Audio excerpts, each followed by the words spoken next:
जनसेवक दिवस के तौर पर मनाया गया विधायक रवि राणा का जन्मदिन। सांस्कृतिक भवन में एक से बढ़कर एक सामाजिक उपक्रमों का आयोजन। पालक मंत्री बावनकुले व सांसद डॉक्टर अनिल बोंडे सहित अनेकों गणमान्यों की रही उपस्थिति। रक्तदान शिविर के साथ ही बचत गुटों के आर्थिक सहायता व जरूरतमंदों के साहित्य वितरण हुआ। समाज के विभिन्न वर्गों ने रवि राणा को दी जन्मदिवस की शुभकामनाएं। युवा स्वाभिमान पार्टी के संस्थापक अध्यक्ष एवं बडनेरा निर्वाचन क्षेत्र के विधायक रवि राणा जन्मदिवस को जनसेवक दिवस के तौर पर मनाते हुए युवा स्वाभिमान पार्टी द्वारा स्थानीय मोर्शी रोड स्थित सांस्कृतिक भवन में भव्य दिव्य कार्यक्रम का आयोजन किया गया, जिसके तहत रक्तदान शिविर का आयोजन करने के साथ ही महिला बचत गटों को आर्थिक सहायता प्रदान की गई। साथ ही दिव्यांगों को तिपहिया साइकिल एवं जरूरतमंदों को उनके जरूरत के साहित्य वितरित किए गए। साथ ही इस आयोजन के दौरान विभिन्न सहकारी महकमों के स्टॉल लगाकर एक ही छत के तले नागरिकों के आधार कार्ड, राशन कार्ड व श्रम कार्ड जैसे विभिन्न सरकारी काम भी करवाए गए। इस समय विभिन्न क्षेत्रों से वास्ता रखने वाले गणमान्यों सहित समाज के विभिन्न वर्गों से वास्ता रखने वाले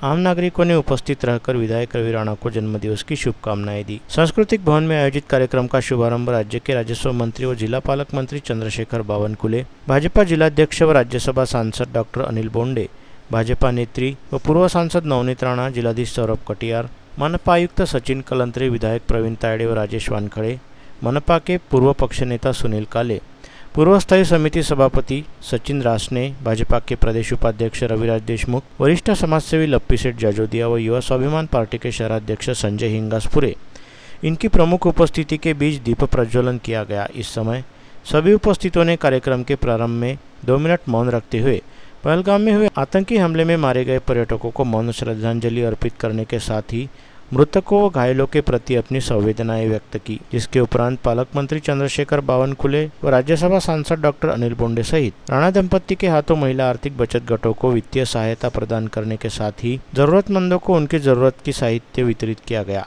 साथ ही इस समय सभी गणमान्यों ने रक्तदान शिविर स्थल सहित परिसर में महिला बचत गुटों की ओर से बिक्री व प्रदर्शनी हेतु लगाए गए स्टॉल के साथ साथ विभिन्न सरकारी महकमों के स्टॉल को भेंट दी और वहां चल रहे कामकाज का जायजा लिया। इस आयोजन के दौरान युवा स्वाभिमान पार्टी एवं Shalinitai Meghe hospital and research centre Nagpur के संयुक्त तत्वाधान में निःशुल्क भव्य रोग निदान शिविर का आयोजन किया गया था, जिसमें नागपुर के विशेषज्ञ डॉक्टरों द्वारा मरीजों के नाक, कान, गले कैंसर, मेमोग्राफी, बाल रोग, अस्थि रोग, दंत चिकित्सा, नेत्र रोग, स्त्री रोग, लीवर, हृदय रोग, मस्तिष्क रोग, त्वचा रोग व किडनी संबंधी बीमारियों की जाँच करते हुए रोग निदान किया गया और जरूरतमंद मरीजों के सामान्य शल्यक्रिया करते हुए चश्मे व कर्णयंत्र का भी निःशुल्क वितरण किया गया।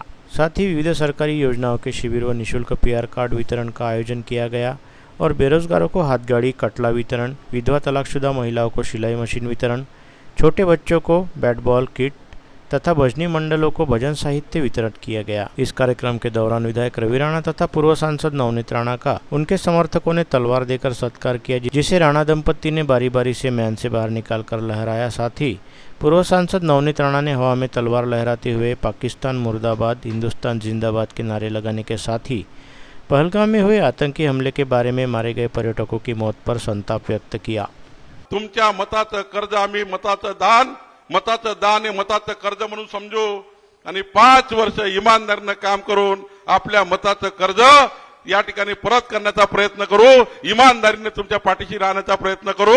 इमानदारीने रवि राणा तुमच्या पाठीशी राहतील। आज त्यांनी सेवा दिन साजरा करून अनेक अपंग, निराधार, निराश्रित लोकांना मदत करण्याचा प्रयत्न केला। या ठिकाणी आरोग्य शिबिर लावलं। या ठिकाणी छत्रपती शिवाजी महाराज राजस्व अभियान या ठिकाणी केलं। अनेक लोकांना, महिला बचत गटांना 2.5 कोटी रुपयाचा चेक मिळाला। या ठिकाणी अनेक कामं आपल्याला पुढे न्यायची आहे आणि पुढच्या काळात या ठिकाणी आमचं महसुली प्रशासन असेल, आमचे कलेक्टर असतील, आमचे कमिशनर असतील, या ठिकाणी पुढे जायचं आहे। लवकरच आम्ही अमरावती शहराची पिण्याच्या पाण्याची योजना ही या ठिकाणी लवकर सुरू करतो आहे। त्याकरता आता सर्व बाबी पूर्ण झालेल्या आहेत। अमरावतीला पुढचे 50 वर्ष पुरेल एवढं पिण्याचं पाणी आपण या ठिकाणी आणण्याचा प्रयत्न करतोय। त्याची योजना आता पूर्णत्वाकडे चाललेली आहे। निश्चितपणे अमरावती शहराला स्वच्छ सुंदर झालं पाहिजे, याकरता मी मागे लागलेलो आहे। याकरता आपण पुढे जाऊ। शेवटी आपली सर्वांची जबाबदारी आहे की सरकारला त्या ठिकाणी पुढे नेण्याची। मी एकच सांगेल, आपलं सरकार हे समाजाच्या शेवटच्या व्यक्तीकरता काम करणारं सरकार आहे। मी एकच तुम्हाला वादा करतो पालकमंत्री म्हणून, तुम्हाला हे वाटू देणार नाही जोपर्यंत मी पालकमंत्री आहे। महसूल मंत्री अमरावती जिल्ह्यात एक विशेष आपल्या कार्यक्रमासाठी वेळ काढून की अपंग, अंध, मतिमंद, शेतकरी, शेतमजूर, घरकुलचे लाभार्थी या सगळ्यांना लाभ देण्यासाठी स्पेशल अमरावतीला आज इथे आलेले आहे, त्याबद्दल त्यांचं टाळ्या वाजवून स्वागत करा. माजी कृषी मंत्री आदरणीय डॉक्टर अनिल बोंडे साहेब उपस्थित आहे, त्यांचे स्वागत करतो. आज हा कार्यक्रम वाढदिवस नाही आहे, हा जनसेवा दिवस आहे आणि दरवर्षी आपल्या जन्मदिवशी लोकांना काही देणं असते, लोकांना काही दिलं पाहिजे. लोकांच्या आनंदामध्ये, जनतेच्या आनंदामध्ये आपला आनंद साजरा झाला पाहिजे. या उद्देशानं जनसेवा दिवस म्हणून दरवर्षी हा मी वाढदिवस या ठिकाणी साजरा करतो. आणि मला असं वाटतं की आज या ठिकाणी काश्मीरला जे झालेलं, जो आज आतंकवाद्यांनी आपल्या हिंदूवर हल्ला केलेला आहे, त्या सगळ्या शहीद कुटुंबाला सुद्धा या ठिकाणी आपण श्रद्धांजली सुद्धा दिलेली आहे. त्या ठिकाणी त्यांना श्रद्धांजली नमन केलेलं आहे. आणि मी आपल्या या ठिकाणी जेवढे काही लाभार्थी आहे, घरकुलचे लाभार्थी आहे, राशन कार्ड आहे, PR कार्ड आहे, अनेक महिला बचत गटाला निधी उपलब्ध करून दिलेला आहे. आपल्या अमरावती जिल्ह्यामध्ये अनेक पालकमंत्री आले, अनेक पालकमंत्री गेले, पण अमरावतीच्या इतिहासामध्ये चंद्रशेखरजी बावनकुळे हे जे पालकमंत्री आहे, या इतिहासामध्ये पहिली नोंद आहे की त्यांनी जेव्हा जेव्हा एका महिन्यामध्ये 10 वेळा जिल्ह्यामध्ये येणारा पालकमंत्री पाहिला. तुम्ही मी झाला असतो, मीच तो आला, बाकी ठिकाणी फिरायला लागतं ना, पण 10 वेळा अमरावती जिल्ह्यामध्ये येऊन या ठिकाणी प्रत्येकाला लाभ देणं, समस्या ऐकणं, त्या लोकांना न्याय देणं आणि प्रत्येक गोष्टीचा अभ्यास ठेवणं, कोणत्या लाभार्थ्याला काय पाहिजे, कोणत्या योजनेचा कसा लाभ दिला पाहिजे, असा सक्षम मजबूत पालकमंत्री आपल्या अमरावती जिल्ह्याला मिळालेले आहे चंद्रशेखरजी बावनकुळे. त्यांचं मी मनापासून अभिनंदन करीन. जरी मी मंत्री वाटते ना,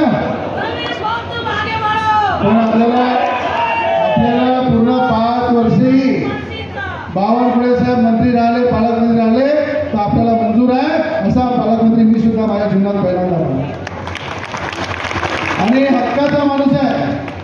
जे काम सांगितलं फोनवर तेव्हाच फोन लावतात, तेव्हाच त्याला कॉन्फरन्सवर घेतात. काम सांगतात, तो सेक्रेटरी असू द्या, मंत्री असू द्या की कोणी असू द्या, प्रत्येकाला लाईव्हवर घेऊन काम करणारा व्यक्ती हा मी सुद्धा माझ्या जीवनामध्ये पहिले पाहिलं. एक देवेंद्र फडणवीस राज्याचे मुख्यमंत्री माझ्या डोळ्याने काम करताना पाहिले आणि दुसरे आमचे महसूल मंत्री बावनकुळे साहेब. तर या ठिकाणी मला जास्त काही बोलायचं नाही आहे, पण मला असं वाटते गोरगरिबांच्या डोळ्यामधलं स्वप्न, गोरगरिबांच्या डोळ्यामधले अश्रू, गोरगरिबांच्या दुःखामध्ये जेवढा ताकदीने मी त्याच्यासोबत राहील, जेवढा मी ताकदीने त्यांना न्याय देईल, तर मला असं वाटते की तेच आपलं जीवन आहे. की माणूस किती जगला, त्यापेक्षा किती लोकांसाठी जगला, याला अर्थ आहे आणि ते विचार करून नेहमी चालत आलेलं आहे. म्हणून आज ज्या ज्या अमरावती जिल्ह्याचे स्वप्न आहे, अमरावती जिल्ह्याच्या विकासाचे असू द्या, लाभार्थ्याचे असू द्या, शेतकऱ्याचे असू द्या, शेतमजूर, आदिवासी, कुणाची स्वप्न असू द्या, ते आपण चंद्रशेखरजी बावनकुळे साहेबांच्या माध्यमातून पूर्ण करू, राज्य सरकारच्या माध्यमातून पूर्ण करू, एवढं आपल्या सगळ्यांना वचन देतो. म्हटलं तर नवनीत काही 16 होणार आहे. आणि या कार्यक्रम सर्व आमचे सहकारी आमदार तायडेजी, वानखेडेजी, जिल्हाधिकारी, सर्व अधिकारी, सर्व व्यासपीठावरचे मान्यवर लोक आणि सर्व उपस्थित, बावनकुळे साहेबांचं नाव जाहीर झालं तेव्हा सर्वांना आनंद झाला. परंतु अमरावतीला तो अनुभव होता की पालकमंत्री बाहेरचा असला की पालकमंत्र्यांचा अभाव जाणवायचा आणि महसूल मंत्री चंद्रशेखरजी बावनकुळे हे सातत्याने देतात. असं वाटत नाही की अमरावतीचा माणूस पालकमंत्री झाला नाही, की उठे भरून काढ.